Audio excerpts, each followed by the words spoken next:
শান্তিতে থাকতে দেয় না, খালি ক্যাস ক্যাস ক্যাস ক্যাস করতেই থাকে। কিরে আনোয়ারিয়া, বিদেশ থেকে কবে আলি? চেহারা দি পুরা কাউয়ার নান হয়ে গেছে। আর বেটা কাউয়ার মতো নমুনা করমু কি? বিদেশে অনেক কষ্টের কাম বেটা, গায়ে খাড্ডা কাম করতে হয়। বিদেশে তো কামের অভাব নাই, কিন্তু গায়ে খাটা লাগে। দেশে তো বেটা কাম কাজের অভাব নাই, খুদাই বাইরের দেশে যায় কাম কাজ করে লাভ আছে? দেশের পোলা দেশে বসছি, দেশে বই এই কাম কাজ করবো। হন মামা, বিদেশে বই আমি একটা লাইন গেট করে থুয়েছি, যেই লাইন গেট আমি এই বাংলাদেশে বই এই কন্ট্রোল করতে পারবো, বাংলাদেশে বই এই ব্যবসা করতে পারবো, বুঝছস? ওরে বাবা, আমরা দেশের পোলা দেশে বয়ে কাম কাজ করতে পারি না, আর তুই বিদেশ তুই প্ল্যান করেছিস দেশে বয়ে কি করবি? কি কস, কেমনে কি? বেড়া বিদেশ বই এই আমাকে এই বাংলাদেশে এক বাইরের লগে পরিচয় হইছি। তার তো বেড়া পুরো পৃথিবী জুড়েই ব্যবসা বাণিজ্য, মাল্টি ন্যাশনাল কোম্পানি। সে তার কোম্পানির একটা এজেন্ট বাংলাদেশেও খুলছে, আর ওই কোম্পানির এজেন্ট হওয়ার লিগেই আমি বাংলাদেশে আইছি। ও মাল্টি ন্যাশনাল কোম্পানি, এইটা আবার কি? আরে বেড়া মাল্টি ন্যাশনাল কোম্পানি মানে পুরো ওয়ার্ল্ড জুড়ে প্রত্যেকটা দেশে তার একটা না একটা বিজনেস আছে। এই বাংলাদেশেও মনে করে একটা বিজনেস চালু করছে। আমি অলরেডি 5 লাখ টাকা ইনভেস্ট করছি। ওইখান থেকে যেই প্রফিট আইতাছে, এই যে ঘুরতেছি ফিরতেছি খাইতেছি, তারপরও টাকা রয়ে গেছে বিন্দাস। কালকে শোরুম হয়ে গেছিলাম, একটা টয়োটা কার কিনবো, দেখি চিন্তায় আছি।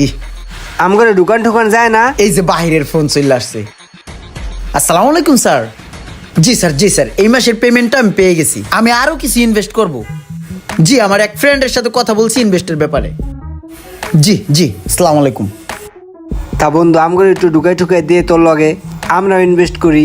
টাকা পয়সা তো আসি অনেক, জানোসি, কিন্তু সঠিক আসলে একটা জায়গা পাইতেছি না ইনভেস্ট করার জন্য।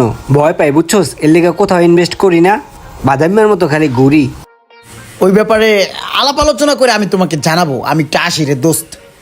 ব্যাপারটা একটু দেখিস বন্ধু, যদি জয়েন করানোর মতো হয় তাইলে আমারে বলিস। হ্যাঁ জানাবো জানাবো। ইনভেস্ট করবা নে। যাক, ওর লগে এই ব্যবসাটা করলে একটা লাইনে দাঁড়ায় যাম। আরে এই যে পার্টি খারাপ রয়েছে, যাক ভাইগুলোকে একটু আলাপ আলোচনা করে আহি। ভাই আসসালামু আলাইকুম। ওয়ালাইকুম আসসালাম। ওয়ালাইকুম আসসালাম। তুমি আনোয়ার না সিঙ্গাপুর গেছিলা যে? হ্যাঁ হ্যাঁ, সিঙ্গাপুর থেকে চলে আসছি। আর আনোয়ার নামটা আমাকে এখন আর কেউ ডাকে না, ফ্রেন্ডরা ভালোবেসে আনু বলে ডাকে। সিঙ্গাপুর থেকে চলে আসছি। তো ভাইয়া কি করতেছেন এখানে? এই যে আসলে আমাদের তো অনেক জমি ক্ষেত আছে, একটু দেখতেছিলাম, দুই ভাই আসলাম, দেখলাম ফসলাদি কেমন হয়েছে। ও আচ্ছা আচ্ছা, ক্ষেত খামারি করতেছেন। আপনারা তো ইনফরমেশন টেকনোলজির যুগে অনেকটা পিছিয়ে রয়েছেন। ক্ষেত খামারের কাজ করতেছেন, বাপদাদার ঐতিহ্য ধরে রেখেছেন। এগুলো এখনো চলে? জানেন আমার ফ্রেন্ডরা কি বলে? যারাই ক্ষেত খামারে কাজ করে না, তাদেরকে আমার ফ্রেন্ডরা ক্ষেত বলে। আচ্ছা আনোয়ার, তুমি কি বলবা? আমাদেরকে একটু খোলামেলা করে বলো।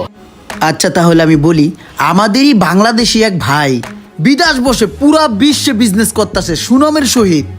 আর আমি ওই ব্যবসায় পার্টনার হইছি। আর আমার যত টাকা পয়সা আসছিল আমি ইনভেস্ট করছি, ভালো প্রফিট আসতেছে, আমি চলতেছি, আমি গাড়িও কিনছি। ঠিক আছে, এখন আপনারাও যদি ইনভেস্ট করেন, দেখে গেছে আপনারাও সুন্দরভাবে চলাফেরা করতে পারবেন। এই সোহাগ, তাইলে ওরে আমরা সন্ধ্যা আইতে করে দেই, ও তো একটা ভালো পথ দেখাইছে। আমরা কিছু টাকা ইনভেস্ট করে দেই, ওখান থেকে যদি ভালো একটা প্রফিট পাই, তাহলে এত কষ্ট করে কেডা? আনোয়ার, তুমি এক কাজ করো, তুমি যাও, আমরা কথাবার্তা বইলা জানাবো না সন্ধ্যায়। হ্যাঁ হ্যাঁ হ্যাঁ, প্যারা নেই ভাই, আর অনেক ইনভেস্টার আছে, সমস্যা নেই, জানাই। ঠিক আছে, তুমি সন্ধ্যায় আইসো। ওকে ব্রো, ওকে ওকে। আসলে ও কিন্তু একটা ভালো কথা কইছে, ওর কথা মতন আমরা কিছু টাকা ইনভেস্ট করে দে, মানে বুঝছোস, তাহলে আমাদের হ্যাঁ, দেখা ভালো যাক, একটা চলো। লাভ আসবে।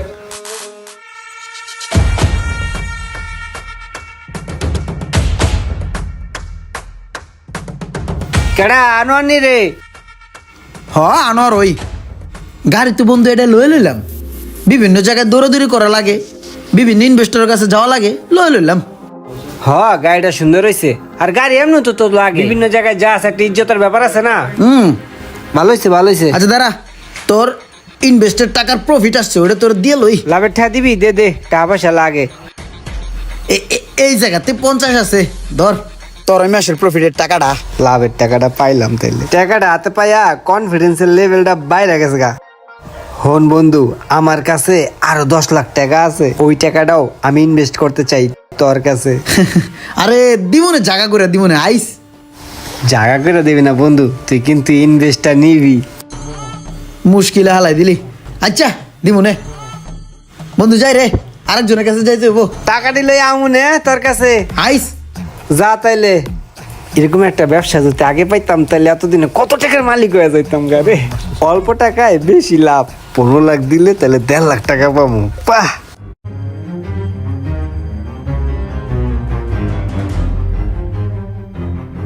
আসসালামু আলাইকুম ভাই। ওয়ালাইকুম আসসালাম। আপনার কাছে আইছি বুঝছেন, এই মাসের প্রফিটটা এই যে 1 লাখ টাকা আছে এখানে, আর ওই সোহাগ ভাইয়ের 50 দিয়ে দিন।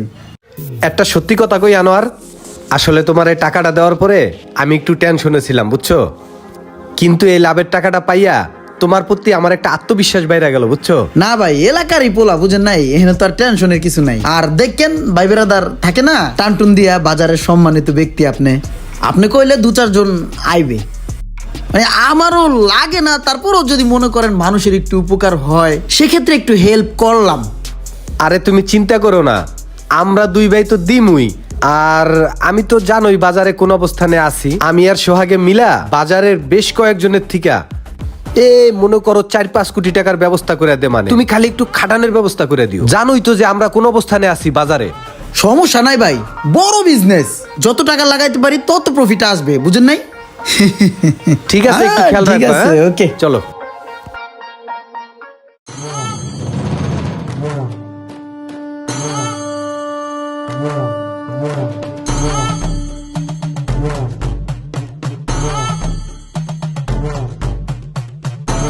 এ আনোয়ার, তুমি এই জায়গায় তোমার অফিসে তো যাইতেছিলাম যে টাকা দেওয়ার লেগে। ব্যাগের ভিতরে কিছু টাকা পয়সা আছে, এই যে নাও। তোমারে বলছিলাম না যে 2-4 কোটি টাকা কোনো ব্যাপার না, এই জায়গায় 1 কোটি টাকা আছে। মাস শেষ হইলে পাবলিকেরটা ঠিকঠাক মতন দিয়ে দিও। হ্যাঁ, হেডে দিয়ে দিমু। পাবলিকের লাভের টেয়াটা আটকায়ও না, আমগো কিন্তু বাজার একটা মান সম্মান আছে, মান সম্মানটা টিকাইও। আর ভাই ঠিক আছে, টেনশন নাই। ব্যবসায় আরো দিমুনে, কোনো টেনশন নিও না।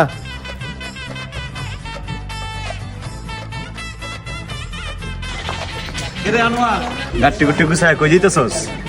চাস্তু ভাই, তুই তো আমার আপন চাস্তু ভাই, হের লিগে তোরে কইয়া যাইতাছি, কাউরে কবি না। মামা হন, আমি যে ওই বিজনেসের কথা কইছিলাম না, ওই বিজনেস বলতে কিছু নাই, সব টাকা আমার পকেটে। মানুষের বিশ্বাস অর্জনের লিগা হ্যাগোটাই হ্যাগোরে কিছু কিছু দিয়েছি। আর হেলো বেই হেরা অনেক টাকা এনে দিছে আমার কাছে প্রায় 30 কোটি টাকা, বুঝছস? এগুলা লই যায় এখন আমি বাগালপুর। হন মামা, আমি তোর কিছু টাকা টুকা দিয়ে যাইতাছি, বুঝছস? এই লয় এখানে 50 আছে, তুই কাউরে কিছু কবি না। আমার কথা জিগেলে কবি ঢাকা গেছে কাজে, বুঝছস? আমি বাগালপুর, তুই কদিন চিপা চাপা দিয়ে ঘুরিস, খবরদার কেউ যেন হাতে পায় না, তাহলে কিন্তু মারবো। জায়গা আমি, সাবধানে থাকিস। এ মামুন ভাই, সোহাগ ভাই, আনোয়ারে দেখছেন? না, ওরে তো কয়েকদিন ধরে আর দেখতে আসছি না। ভাই আনোয়ারের তো ভাই বিরসাইতে আমার মাথা খারাপ হয়ে যাইতেছে ভাই। আমি ওর কাছে 15 লাখ টাকা দিছি ভাই, প্রত্যেক মাসে লাভের কথা কই, এখন 4 মাস হয়ে গেছে ভাই, ওরে খুঁজেই পাই না। এই সিরাজ কি কও তুমি?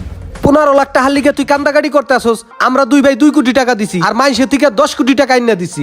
বেটা তালে দিয়ে আমাকে সারে সর্বনাশ হয়ে যাবে। ওরে ভাই, আপনি কোটি কোটি টাকার হিসাব করতেছেন, আমি আমার টাকার থেকে 15 লাখ টাকা দিছি। আরে 15 লাখ টাকা অনেক বেশি ভাই, সারা জীবন কষ্ট করে এই 15 লাখ টাকা জোগাইছি ভাই, বুকে ব্যথা উঠছে আর পারতাছি না। ওরে ভাগ, আমার মাশাআল্লাহ পয়সা পালাইছে, এটা আমি শিওর হইলাম ভাই। কয়টা টাহাল লোভে আমি এটা কি করলাম আল্লাহ গো।